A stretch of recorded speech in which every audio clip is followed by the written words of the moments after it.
Hello everyone. तो आज हम इलेक्ट्रोस्टैटिक्स का एक क्वेश्चन डिस्कस करते हैं। तो आज का अपना जो क्वेश्चन है potential due to earth axle पर बेस्ड है। इसमें हम काफ़ी सारी चीज़ें सीखेंगे। ठीक है, तो देखते हैं क्या क्वेश्चन है आज का अपना।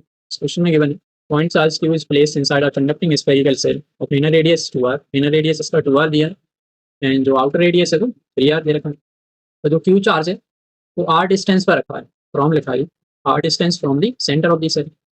The electric potential at the centre of the cell. Cell का जो सेंटर होगा वहाँ पर हमें इलेक्ट्रिक पोटेंशियल निकालना है। ठीक है, और रेफरेंस हमें लेना है जो पोटेंशियल का वो इन्फिनिटी पे लेना है। इन्फिनिटी पे हमें पोटेंशियल को जीरो लेना है। ठीक है, तो इसका डायग्राम हम ड्रॉ करते हैं पहले। तो इस तरीके से सिचुएशन होगी यहाँ पर। ये तो इनर सेल हो जाएगा जिसकी रेडियस 2r है। इसके बाद नेक्स्ट अपना ये 2r रेडियस का, ये 3r रेडियस का स्क्वायर होगा। ठीक है, तो शो कर देते हैं। ये सेंटर ले लेते हैं। ये आर रेडियस 2r रेडियस हो गई पहले वाले की।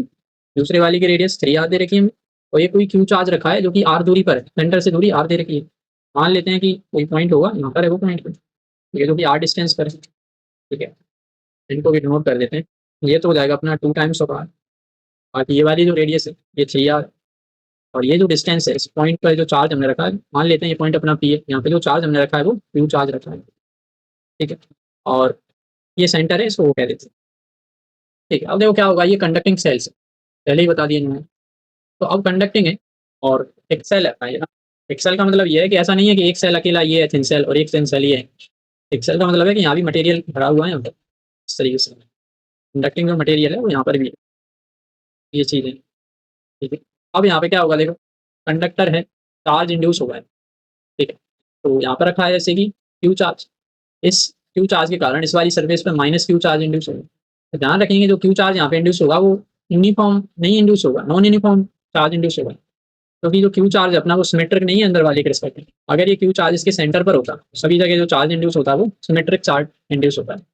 पर यहाँ पर अभी होगा क्या, देखो क्यू वाला जो चार्ज है वो इधर वाली सरफेस के तो करीब है और इस वाली सरफेस से यहाँ से तो दूर है ना इधर से। ठीक है, इसका मतलब ये है कि यहाँ पे चार्ज डेंसिटी इसकी ज़्यादा होगी। यहाँ पर नेगेटिव चार्ज है वो करीब करीब होगा, पास पास होगा बस। जैसे जैसे दूर जाते जाएंगे चार्ज की जो डेंसिटी है यहाँ पर, मतलब जो चार्ज होगा अपना इंड्यूस है वो यहाँ पे थोड़ा दूर दूर हमें बनाया है ना। यहाँ पे देखो चार्ज हमने बहुत करीब करीब बनाया है। अब यहाँ पे नेगेटिव चार्ज इंड्यूस हुआ है तो बाहर वाली सरफेस पे पॉजिटिव चार्ज इंड्यूस होगी, क्योंकि ओवरऑल तो इसका चार्ज सेम रहेगा, ये आइसोलेटेड है पूरा। ठीक है, कनेक्टेड थोड़ी है किसी से, तो यहाँ पर आ जाएगा अपना पॉजिटिव चार्ज। ओवरऑल पे इक्वल रहना चाहिए। ठीक है, तो इस वाली सरफेस पे इस तरीके से हमने चार्ज को इंड्यूस करवा दिया। ठीक है, ये होगा। अब हमें पोटेंशियल निकालना है सेंटर पर। तो सेंटर पे जो पोटेंशियल आएगा वो ये जो वाला जो चार्ज है जो कि r दूरी पर रखा हुआ है वो से उसके कारण भी आएगा। ये जो यहाँ पे नेगेटिव चार्ज इंड्यूस हुआ है उसकी वजह से भी आएगा पोटेंशियल। जो चार्ज इंड्यूस हुआ है, तो काम करते हैं इसको पहले अपन थोड़ा सा बड़ा कर देता हूँ मैं डायग्राम को, तो क्या है सारी चीज़ें अच्छे से दिख जाएंगी। स्कूटर ले लेते हैं, थोड़ा सा इसको बड़ा कर देते हैं, अच्छा रहेगा। ठीक है, अब सही है। मेन काम यहाँ पर डायग्राम का ही है। देखो क्यू चार्ज आई तो इसके कारण यहाँ पर अपना चार्ज जो इंड्यूस हुआ है वो माइनस क्यू। यहाँ पर माइनस क्यू इंड्यूस हुआ है तो इस वाली सरफेस पर आएगा प्लस क्यू। तो अब हमें पोटेंशियल लिखना है ऊपर, तो जो पोटेंशियल आएगा ऊपर तो अपना ये जो पॉइंट चार्ज है जो कि टी पॉइंट पर रखा है उसकी वजह से भी आएगा। और ये जो अंदर वाला सेल है इसमें नेगेटिव चार्ज इंड्यूस हुआ है, अंदर वाली जो सेल की अंदर वाली सरफेस है उसके कारण भी आएगा। और जो सेल की बाहर वाली सरफेस है आउटर सरफेस उसके कारण भी पोटेंशियल आएगा। पोटेंशियल अपना सुपरपोजिशन प्रिंसिपल को फॉलो करता है। हम सिंपली क्या करेंगे, तीनों सरफेसेस अगर कहें तीनों जितने भी चार्जेस यहाँ पर आ रहे हैं उन सबकी वजह से पोटेंशियल लिखेंगे सेपरेटली और सबको ऐड कर देंगे, नहीं करना है बस।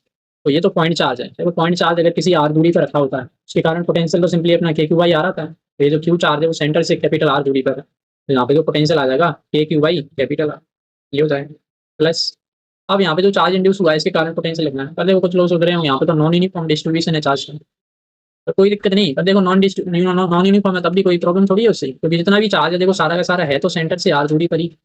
हाँ, हम ऐसे तो लिखेंगे जैसे यहाँ पे छोटा सा चार्ज ले लिया K Q one by two R, यहाँ पर ले लेंगे K Q two by two R, K Q three by two R, हाँ K Q four by two R. सबकी डिस्टेंस तो सेम ही है आखिर, तो जो डिस्टेंस वाला टर्म है वो तो कॉमन आ गए, टोटल चार्ज ऐड होकर के वो तो माइनस क्यू भी बन जाएगा। ठीक है, तो अभी भी जो हम पोटेंशियल लिखेंगे इसके कारण उसे हम ऐसे लिख सकते हैं, के लिखो charge minus Q upon two R. Okay, ये पोटेंशियल आ गया इसके कारण। अब आउटर वाली सरफेस पे जो चार्ज है उसके कारण जो पोटेंशियल आ जाएगा हो जाएगा अपना के क्यू बाई, इसकी जो रेडियस है वो 3r है। या ठीक है, अब तीनों को ऐड कर देंगे सिंपली ना। ऐड अगर हम करेंगे तो देखो के क्यू बाई आर तो सभी में कॉमन आ रहा है, तो इसको हम कॉमन निकाले लेते हैं। के क्यू बाई आर को हमने क्या कर दिया, कॉमन कर दिया। ब्रैकेट में बचेगा 1 यहाँ पर 1 बचा, यहाँ पे आएगा अपना -1/3 प्लस यहाँ पे आएगा अपना 1/3। ठीक है, इस तरीके से हो जाएगा। और फाइनली अपने पास आ जाएगा k3/r। इन सब का एलसीएम ले लेंगे, 3 और 2 का जो एलसीएम आता है वो 6 आता है। ठीक है, तो एलसीएम तो अपना 6 आ गया। बाकी ऊपर क्या मिलेगा हमें, देखो यहाँ पे तो 1/1 था ना, ये समझो 6 का 1 से मल्टीप्लाई कराएंगे 6 आएगा माइनस 2 3 6 होते हैं, 3 का ऊपर मल्टीप्लाई होगा प्लस 3 दूनी 6 होते हैं, तो ऊपर यहाँ पे 2 आएगा। इस तरीके से हो जाएगा। ओवरऑल कितना आ रहा है, 6 में से 3 गया 3, 3 और 2 5, ये आ रहा है अपना 5/6 इंटू k3/r। ठीक है, तो 5/6 k3/r इसका आंसर होना चाहिए। तो k की वैल्यू को सब्स्टिट्यूट कर देते हैं, फाइनली अपने पास जो आ जाएगा पोटेंशियल एट दी सेंटर वो ऊपर हो जाएगा। k की वैल्यू को रखना होता है ना 1/4πε0 इंटू 5q/6। ठीक है, इस तरीके से हमने ये पोटेंशियल को कैलकुलेट कर लिया। ठीक है, अच्छा क्वेश्चन था, बढ़िया।